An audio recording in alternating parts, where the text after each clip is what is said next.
All right, we're going to start today by looking at the S&P 500. Um, well, there's some positive things that have happened in the last week. You can see that um, we're still in an uptrend. You can see that we're making higher higher highs and higher lows. Um, and we're also actually um, failing to make all-time highs. It seems like when we're trying to bust through and reach this high from before, we're failing. So we have a kind of a flag pattern that we're forming right here. We're kind of going into like this week. So this week's going to be very important. It's very important for momentum in the stock market that we stay above this 200-day moving average. Also, we're looking at this 20-day exponential moving average, which is very, very important. So we'll look a little bit more about, we'll look at this a little better later on. But you can see that we're overbought. We've been overbought for over a month, and since this Liberation Day. So let's look at our talking points for this week. Right, so we had NVIDIA earnings this past Wednesday, and there was a lot of hype that they would have good earnings. They posted good earnings, but as we can see in the chart for NVIDIA, we're in the trading range between 100 and where we're at right now, 140-ish. So it seems, and I mentioned in the last talk that there's a good chance that we have a buy on the rumor, sell on the news. So even though that there's excellent numbers that come out of NVIDIA, we're in an overbought market. And um, this stock has gone up maybe 40% in less than a month. So there's a good chance that we could pull back, and that's called buy on a rumor, sell on the news.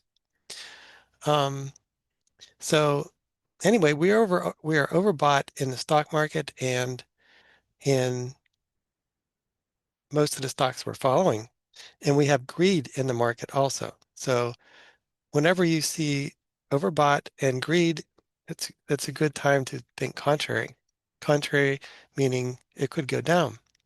So let's look at a little bit more at what Josh was saying last week. Josh Brown said, this is how tops form.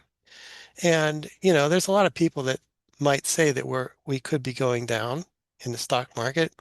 The reason why we're doing this analysis of the S&P is every stock in the stock market follows the S&P 500 one way or another. So in order to get to brace yourself, as an investor for stocks to go down, you have to really understand the flow of the market.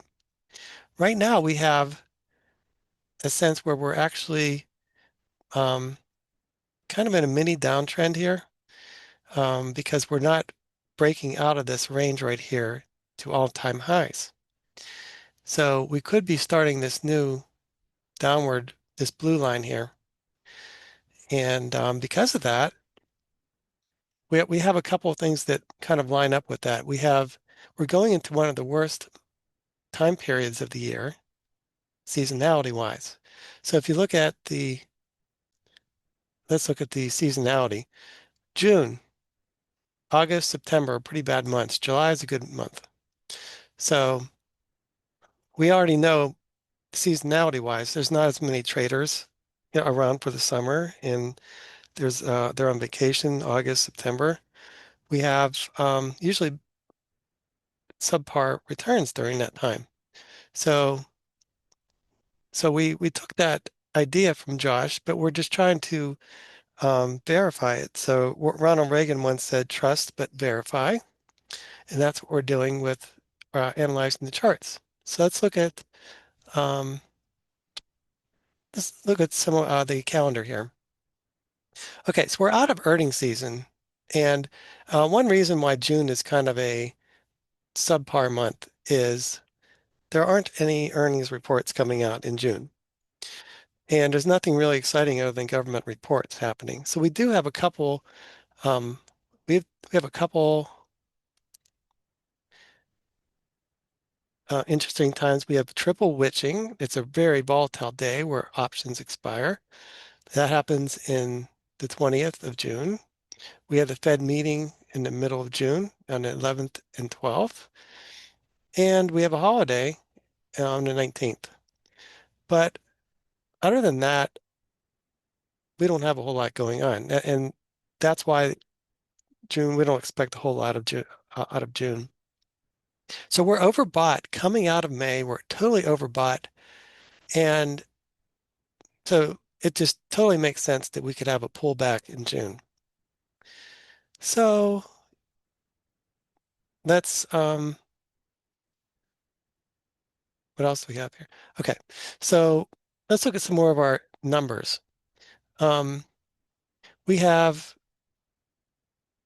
we're trying to gain momentum. We have a lot of the S&P above the 50-day moving average, only about 48% above the 200-day moving average.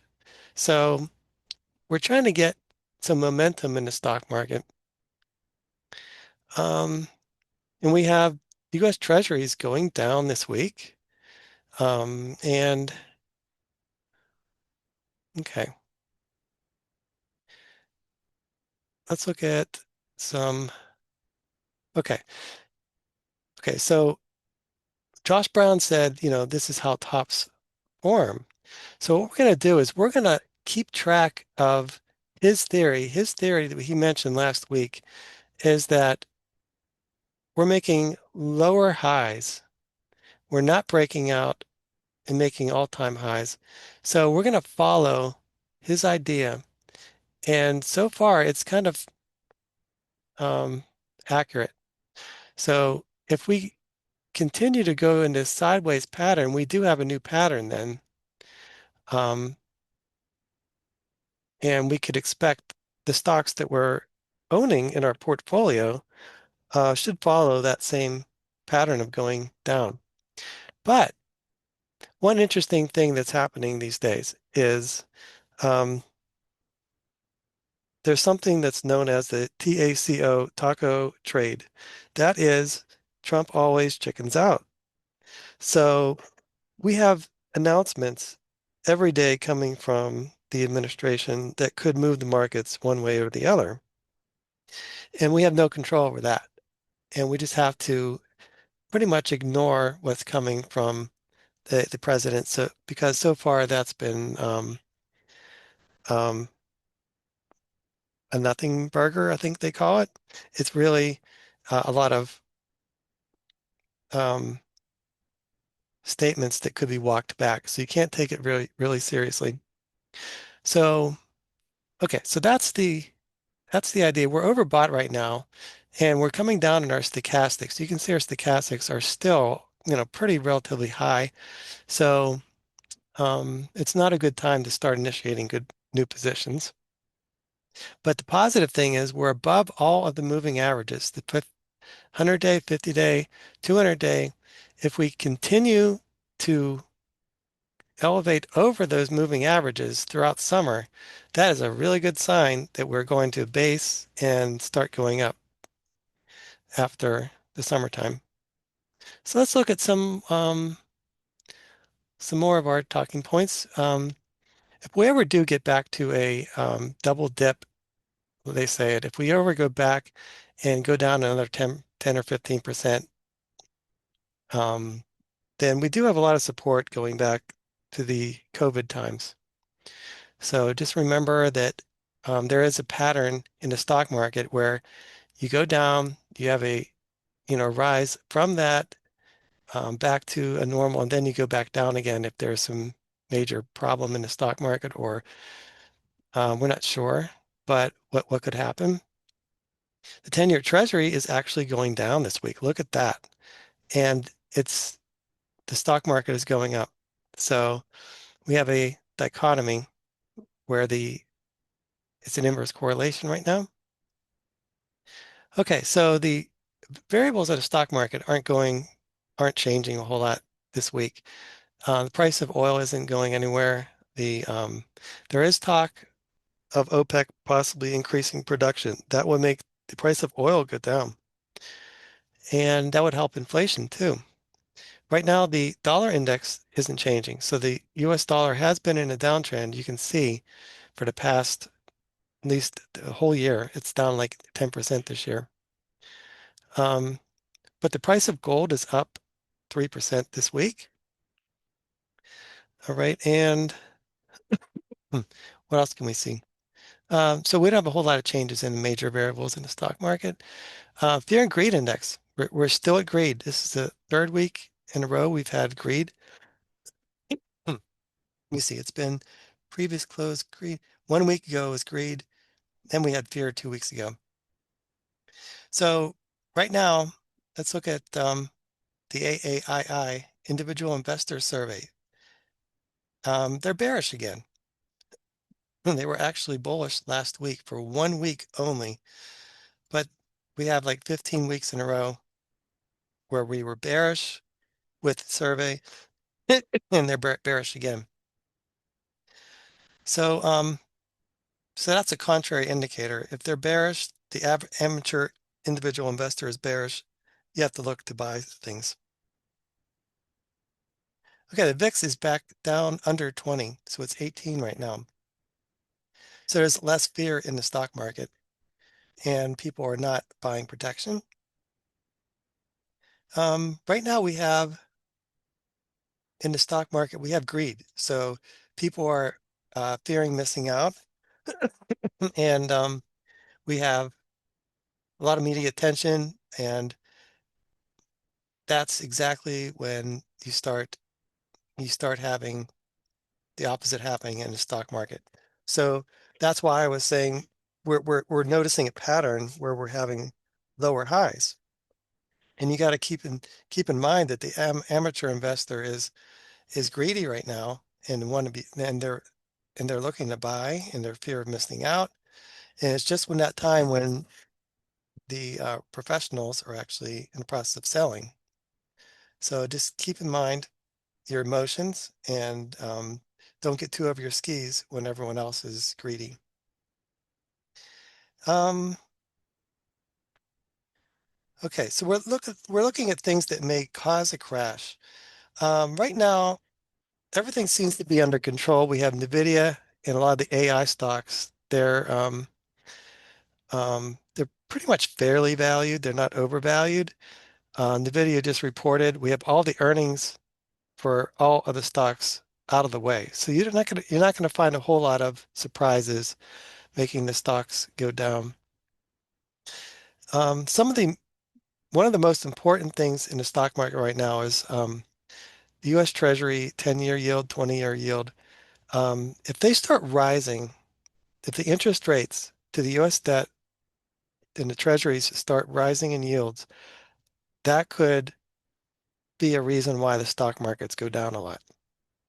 Because there's a big risk where foreign governments and central banks are moving away from United States investments and United States treasuries. And if that happens, then the yields on the 10-year will go up. And that's an indication that we could go down in the stock market in a major way. And everything else is pretty much under control. It seems like tariff threats, there's something in legal world called paper tiger. If you if the president starts saying tariff, we're going to tariff you 30%, 50%, the countries that they're tariffing are probably going to say paper tiger, which means um, you're just faking. You're not going to do it because it's illegal. So the effect of these tariffs comments by the president are going down, and it might not cause the crash or some kind of calamity that it once used to. But we still have potential of the president doing random things that could cause the stock market to go down. All right. So we have the PE ratio in the S&P 500. It's 23 according to the Wall Street Journal. So that's still really high. So um, that 20% lower than that is the average. So if we went down 20% in the S&P, we'd be at average. Um, would be at an average of the S&P 500. Let's look at the worst of first.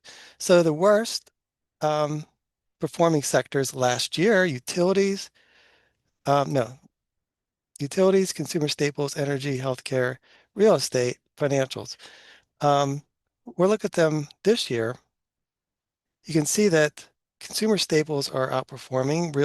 Industrials, utilities are doing good. So we have a good portion of the worst performing last year are doing better this year. And the best performing last year, IT, consumer discretionary, um, and communication services are the worst performing. And one one sector that's really confusing to me is the healthcare sector. This is like the fourth year in a row it's underperformed. And we'll go over the charts for the healthcare sector and see what we can figure out there. Energy is down 5% this year. It's basically at the mercy of the price of oil for the most part, and the price of commodities. So as the price of oil continues to be low, it's not as profitable to be energy companies. So, all right. Okay, so let's look at hold on for a second.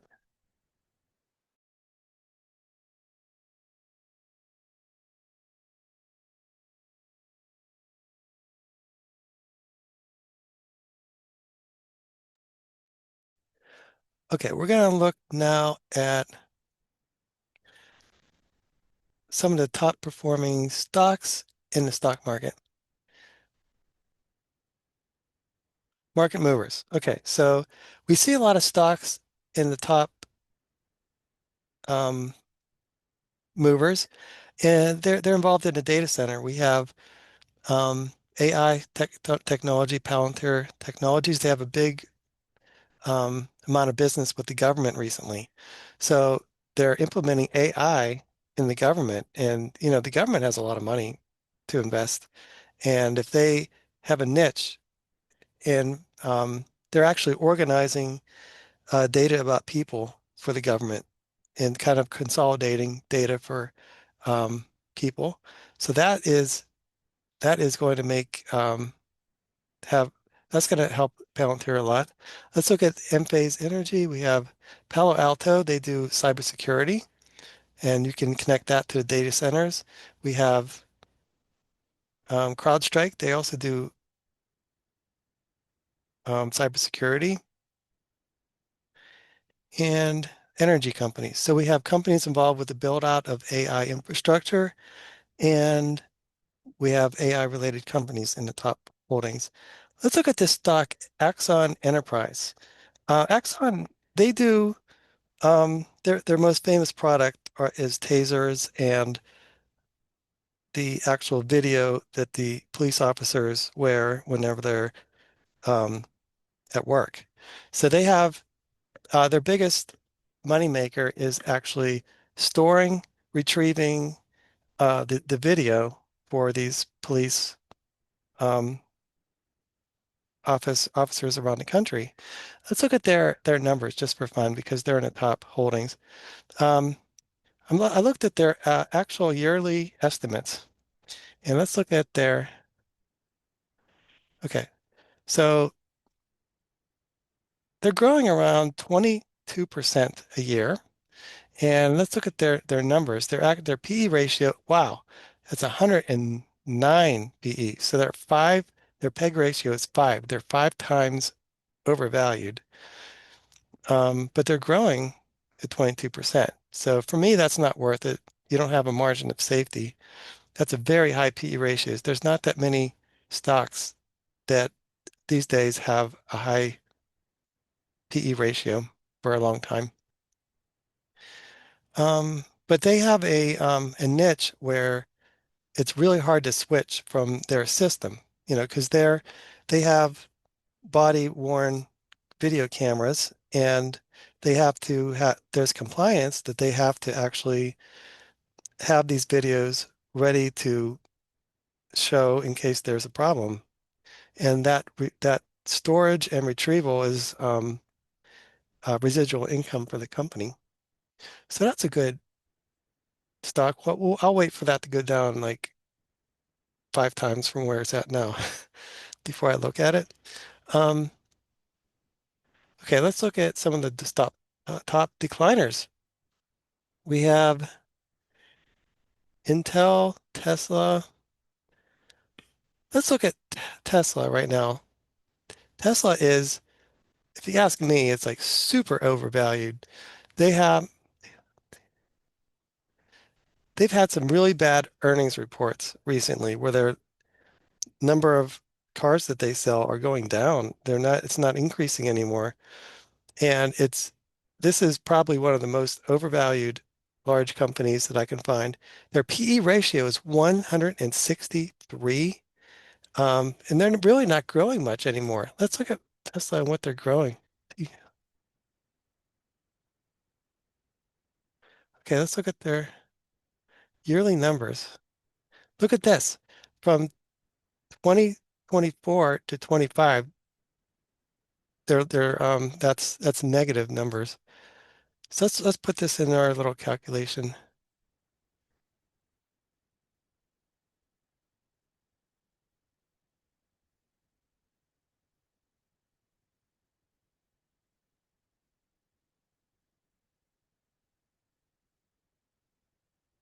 Okay.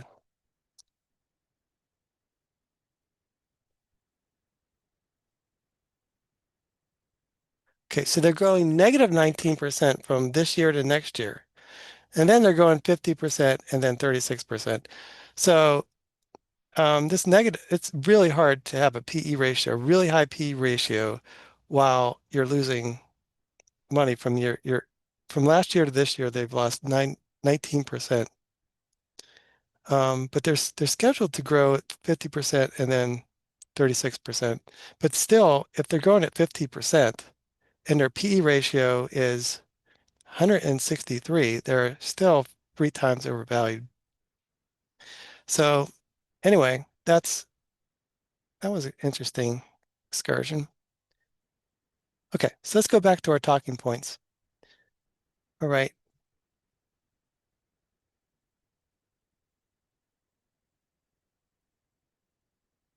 Okay. So looks like we're going, the futures are kind of down for tomorrow. Um, let's look at some of the news that's happening.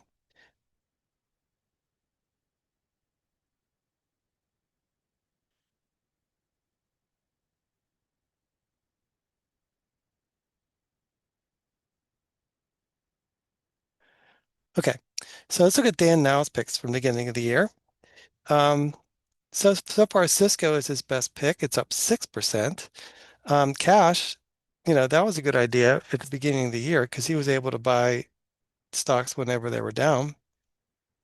ADTN isn't doing too much, and his mid-cap ETF is down 5%, and his banking ETF is 0%. Okay, so we have Cisco as the best pick so far for Dan. Here's an article from uh, CEO Ken Griffin, Citadel CEO Ken Griffin offloads NVIDIA, and he bets um, a good amount of money on AMD. So every quarter there are 13 Fs that come out that say um, what the big companies own as far as their top 10 stocks. And one of his biggest changes was selling NVIDIA and buying AMD. So I thought it'd be interesting to look at AMD as a possibility of a stock to buy. AMD we know NVIDIA is like the largest chip company in the world. And NVIDIA is trying, their AMD is trying to kind of get a little bit of their business. So I thought it'd be interesting to look at, um, we see that this JP Morgan US Tech Leaders and T. Rowe Price Global Technology Fund both have AMD as a portion of their portfolio. So I thought it'd be interesting to look at AMD here. Let's look at their statistics. They're a pretty big company. They are 166 billion. The forward PE is 22. No, it's 27.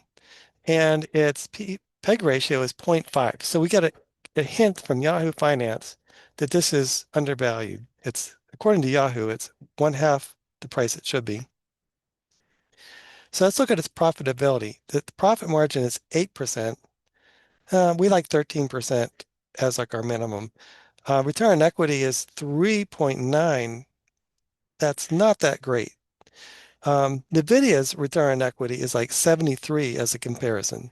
So this isn't as good as profitable a company as NVIDIA. It's like far, far um, away from the profitability of NVIDIA.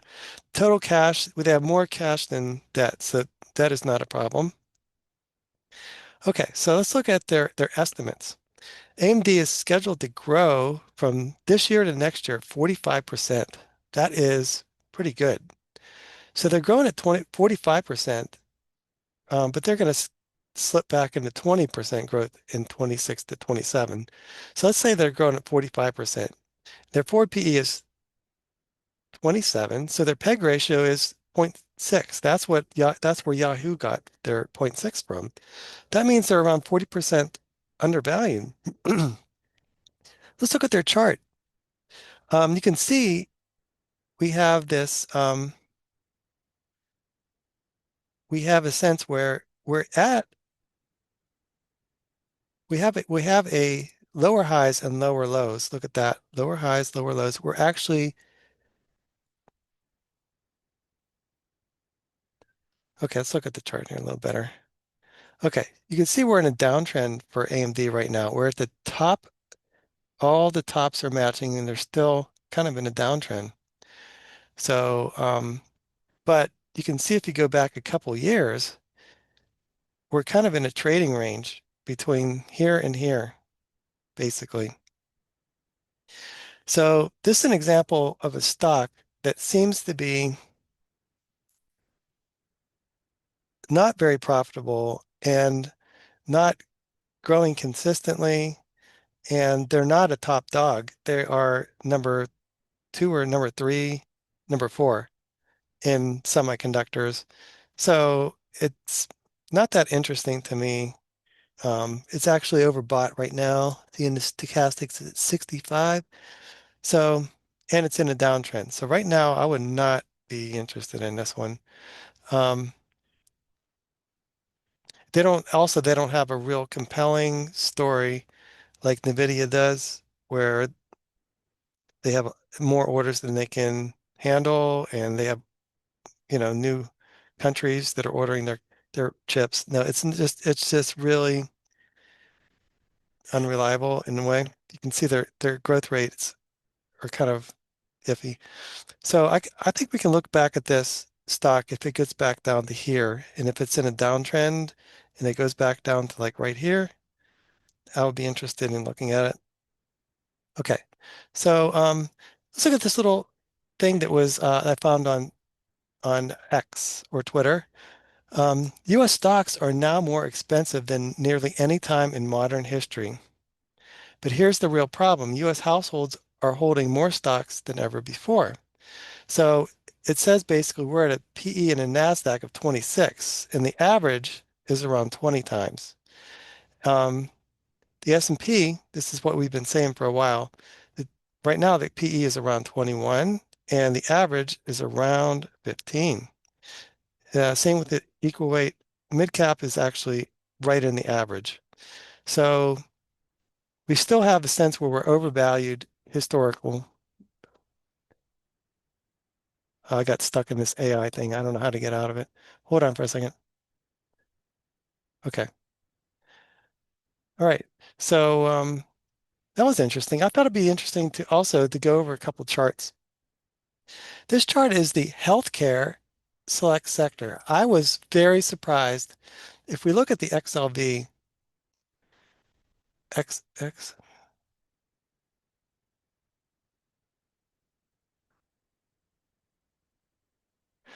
look at the XLV. This healthcare sector has been going down for 2 years and 3 years in a row. Usually, sectors, let's look at it going back a couple years. Comparison. Okay, okay. So the the healthcare sector has been going down since the beginning of this year. No, it's been underperforming for many, many years. Look at this. We're currently at a spot where we were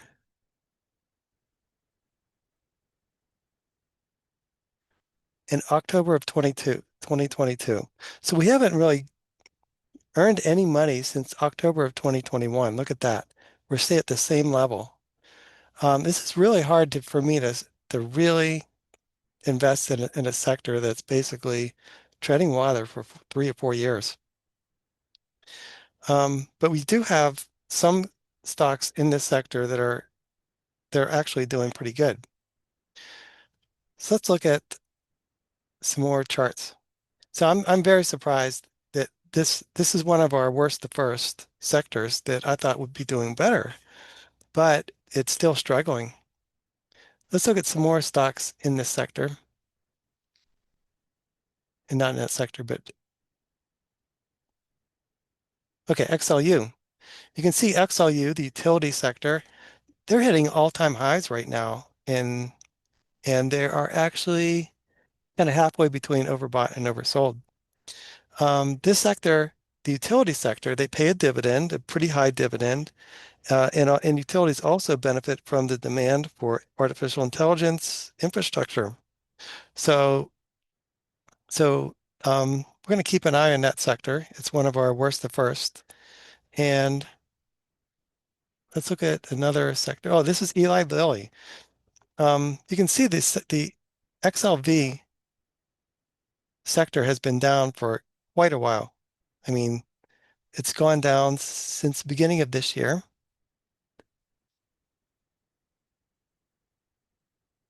Right here is where, okay, since October of last year, the sector has exponentially gone down. So we have this stock, Eli Lilly, that's happens to be in a lot of the growth funds that we're following. Let's look at let's look at some of our favorite ETF, no, our favorite mutual fund holdings. I mapped out the mutual fund holdings for the largest and most reliable mutual funds. You can see in yellow highlight, Eli Lilly is actually one of the holdings in these. So it's whenever a stock like Eli Lilly is down and the sector is out of favor, it's almost like catching a falling knife. You have smart people like from the people at Fidelity Magellan that are actually allocating money to this actively, but they're totally out of favor and the sector is out of favor. So I guess the best, if you're interested in having a portion of your money in healthcare, I guess a good way to approach this is dollar costing, like buy a little bit right now, and when it goes down 10%, buy a little bit more, because you're basically catching a falling knife, but there is some fundamentals behind it where it's a good company. So, okay, that was interesting. Um, let's go back to, okay. So also when we're doing our screen, we see this company is pretty good company. The Eli Lilly actually has a forward EPS growth of 41%. Return on equity is 76. That's like 6 times better than we want. Cash flow. So we have a lot of good numbers in Eli Lilly. So whenever stocks are down and out, I like to start looking at them. You can see Google is another stock that's in the top, holdings of the mutual funds. Let's look at Google, see if they're, wait. We see Google in a lot of 5% of this one, 3% of that one, 5% of Fidelity Blue Chip. It's fallen out of Magellan top holdings. It's at the bottom of Contrafund. So Contrafund is actually starting to eliminate Google, but you can see that a lot of this, almost every one of these funds still has a little bit of Google, like that oak mark. Okay, so that's why I like doing these screens. You get some good ideas. And I highlighted the ones that are in these top holdings of the mutual funds. So you see Schwab, this Oakmark funds, um, they've been they've been pretty big in banks. They like banks. They have Citibank. They have um, this guy really understands banks pretty well. But Schwab was a one that people were throwing out because they had a lot of exposure to long duration assets, like they had some bonds, some securities in their accounts. But now it's not even an issue, and they're growing around 20%. So, anyways, I thought that was interesting. They're one of the stocks that came up in our. They're growing around 20%, 15 or 20%. And okay, so it seems like, let me see. Let's look at some more of these holdings in the top 10 of each of these funds. NVIDIA is almost in every one of these funds. We have NVIDIA at 10%, 12%, 6% from Magellan, 7% for Fidelity Contra Fund. So these are pretty smart people with unlimited budgets for research. And if they have NVIDIA as a top holding, then it might be a good time to start looking at it. But NVIDIA is actually seemingly in a trading range. So let's look at this chart. We're at the top of the trading range right now. We're going into one of the worst months of the year. So if you're looking to get into NVIDIA, we're going to follow this chart up and down. If it gets back down to like $100 a share, that would be like a perfect time to start dollar costing into it. You see. But let's look at some more of the top holdings. Anything interesting that came up? Um, I'm very surprised that Apple is a top holding for a lot of these funds. Apple isn't growing a whole lot. If we look at, I'm thinking, let's look at the earnings estimates for Apple.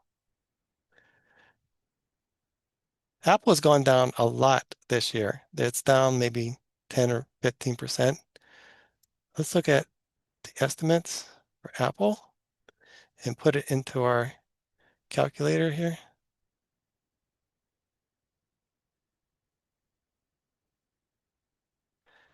and put this with it.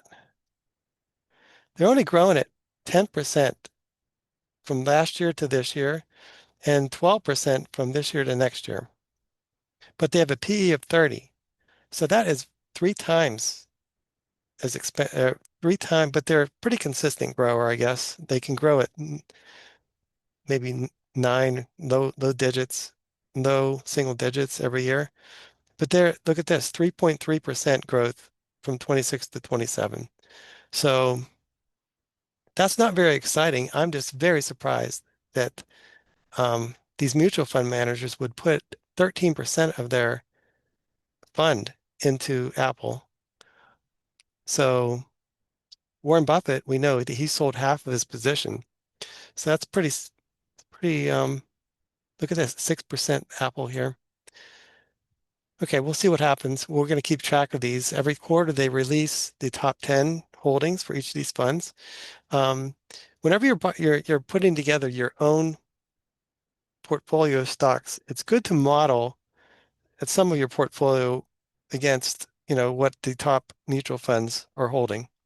And when there's a really bad time in the stock market and all these stocks are going down, keep track of these top holdings because usually these stocks are good stocks and um, and they consistently perform over time. So I guess that's all I had to say for today. I hope you have a good investing week ahead, and I'll talk to you next time.